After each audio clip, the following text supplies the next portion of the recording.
Zimbabweans witnessing military tankers in Chitungwiza yesterday.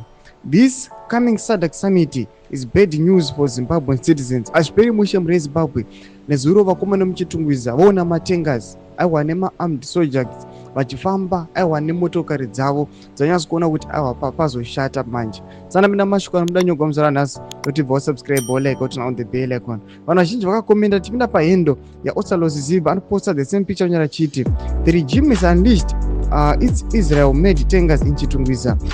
People power is more powerful than people in power. It's homeland or death. Vakomana hapana pa kualisha ukaita matengas kunoreva zvakawanda munyika yeZimbabwe. Apa takutoona kuti the regime yava kutoona vanhu kuti aiwa this is a stern warning kuti hatimbodi kana kutombokuonai noda kwokuti takagadzirira musapinda mumastreets. Vakomana regerai zvamunoda kuita musaprotesta.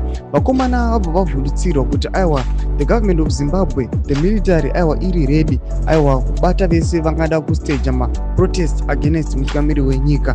Aiwa taona kuti vanhu opposition aiwa vakaplana maprotest ari kuda kudisrupta this upcoming SADC summit kana kuda kumhan'ara kuma-SADC head of states. Chibotudzai mafungiro enyu kuitira kumaenda national observers akapindira patiri kuona kuti government of Zimbabwe aiwa iri kukwata yabva yauya ikaburitsa military aid.